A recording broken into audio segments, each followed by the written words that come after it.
The boarding area buzzed with the usual mix of rolling suitcases, overhead announcements, and tired travelers shuffling toward their seats. Inside the first-class cabin of the New York to Los Angeles flight, a few passengers were already settled, sipping drinks or scrolling through their phones. In seat 1A sat Marcus King, a tall, sharply dressed black man in his early 40s. His navy suit was crisp, his watch gleamed under the cabin lights, and his laptop screen showed rows of numbers and charts. He didn't notice the flight attendant approaching until her shadow fell over him. Her smile was thin, her tone clipped. "Sir, you'll need to move to coach. This seat isn't for people like you." The words hung in the air for a moment. A man in 1B glanced up from his phone. Across the aisle, a woman raised her eyebrows. Conversation slowed as nearby passengers tuned in. Marcus looked up calmly, meeting her eyes without flinching. The name on her badge read Jessica. He didn't speak right away. Instead, he slid his boarding pass from the pocket of his blazer and held it out. She barely glanced at it before lifting it toward the overhead light, turning it as if searching for signs it was fake.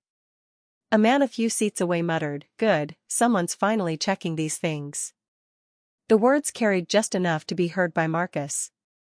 His jaw tightened, but he stayed still, hands resting on the armrest.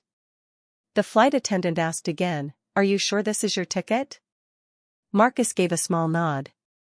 He'd been in situations like this before. But around him, curiosity was growing. The air in the cabin felt heavier, the hum of the engines now drowned out by a quiet tension that was only getting stronger. From a few rows back, a teenage girl in seat 2B lowered her hoodie, pulled out her phone, and tilted it just enough to catch Marcus and the flight attendant in the frame. She whispered into her live stream, "They're trying to kick this guy out of first class for no reason," as the red recording light blinked.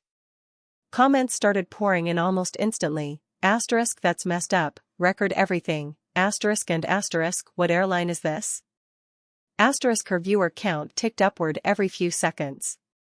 Jessica leaned closer to her colleague, her voice low but not low enough. "Probably used miles. You know how some people game the system." The words carried over the quiet cabin, and a few passengers exchanged looks. Marcus heard them, but he stayed still, his face unreadable.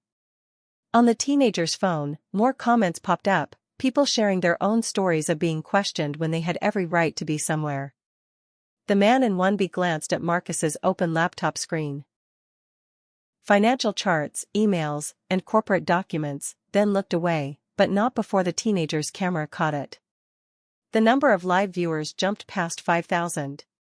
A woman across the aisle shook her head, clearly uncomfortable with what she was seeing, while a businessman in 3A muttered something about delays under his breath. Every minute, more eyes turned toward the front row, the hum of the cabin replaced by an unspoken question, how far was this going to go? The tension was building, and it was no longer just between Marcus and the crew, it was now being watched by thousands of strangers in real time. A few minutes later, another flight attendant stepped into the aisle. He was older, with a calm but firm voice, the kind that carried the weight of authority. Without asking Marcus a single question, he turned to Jessica. "What's going on here?" She answered quickly, "This gentleman claims this is his seat, but I'm not convinced." The man nodded slightly, as if that explanation was enough. Within moments, an airport security officer appeared at the cabin door. He walked with purpose, resting one hand near his radio. "Sir, you have 60 seconds to move to coach, or I'll have to escort you off this plane." The words were sharp, meant to end the discussion. Murmurs spread through the cabin. The teenager's phone now showed more than 10,000 people watching. Some passengers shifted uncomfortably, but others were impatient. "Just move him already," a businessman in row 3 said loudly. A young mother in 2A spoke up, "He's done nothing wrong. Leave him alone." The businessman shot back, "Mind your own business." The air felt thick, as if the entire cabin was holding its breath. Marcus stayed seated, his hands still, his voice quiet. But in his eyes, there was something that suggested he wasn't about to be pushed around, not this time. Marcus slowly reached into his jacket pocket and pulled out his phone. His voice was calm, almost too calm, as he said, "I need to make one quick call." Jessica crossed her arms. "Phones need to be in airplane mode," she replied. Marcus didn't argue. He just dialed a number from memory and spoke 3 simple words: "Activate Protocol 7." He ended the call without another word. At first, nothing seemed different, but within minutes, an announcement crackled over the intercom. The captain's tone was tense. "Ladies and gentlemen, we are experiencing a temporary systems issue. Please remain seated." In the terminal outside, all American Airlines flights were suddenly marked as delayed.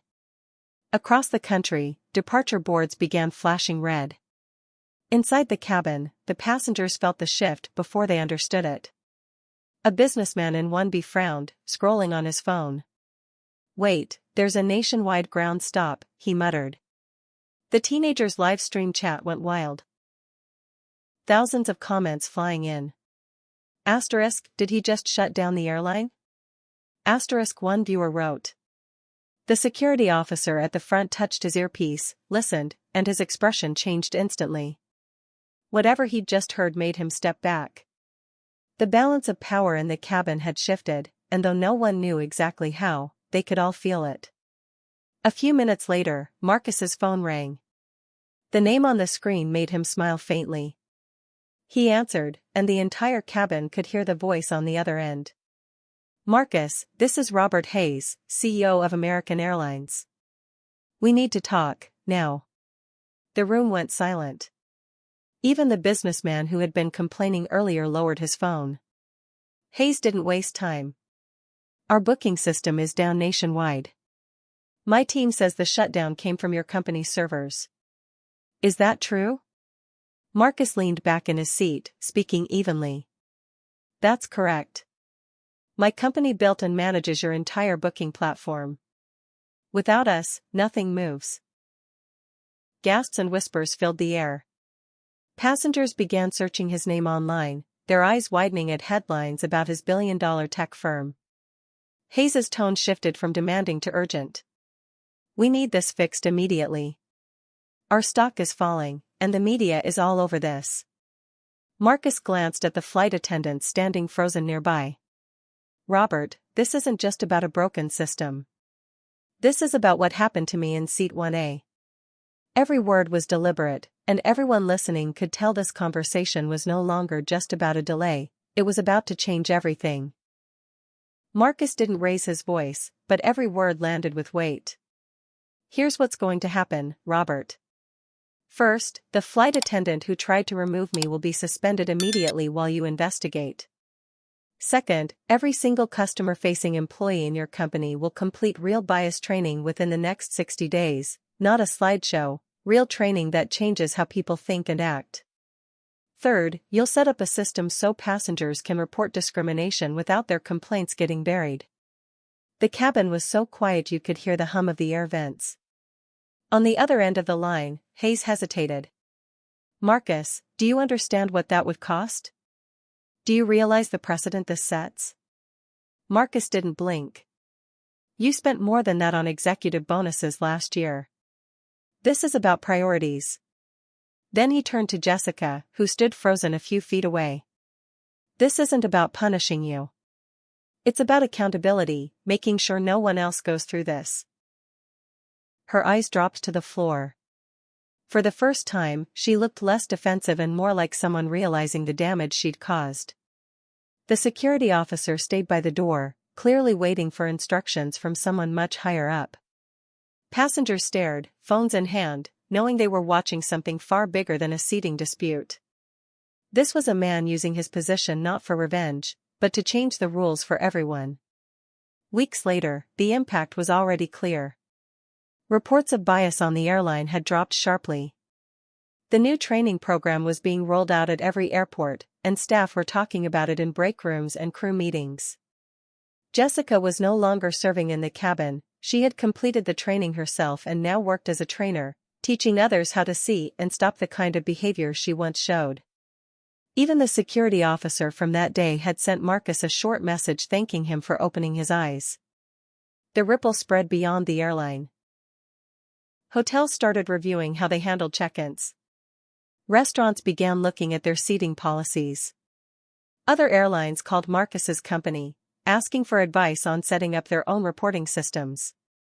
The teenager who had streamed the incident was still posting updates to her followers, reminding them that real change had started with one uncomfortable moment in seat 1A. Marcus had turned a personal insult into a chain reaction, and now industries everywhere were taking a closer look at how they treated people. 6 months later, Marcus stood on a stage at a national civil rights conference, facing a packed room and cameras streaming to millions. Jessica sat in the audience, now the airline's director of bias prevention, listening closely. Marcus spoke about that day on the plane, not to relive the insult, but to show how power, when used with purpose, can change systems. He told the crowd that every person has a choice when they see discrimination: stay silent or step in. The teenager who had filmed everything was there too, now working in media, capturing his speech just like she had captured that moment in seat 1A. He ended with a challenge, looking directly into the cameras. The next time you see someone being treated unfairly, ask yourself, will I stand by, or will I stand up? The audience rose to their feet, applause filling the hall. On the big screen behind him, numbers appeared. Bias complaints down by more than 70%, dozens of companies adopting similar programs, and millions of people engaged in the conversation online. But Marcus didn't point to the numbers. He pointed to the people in the room, reminding them that change doesn't come from one man shutting down an airline, it comes from many people refusing to look away.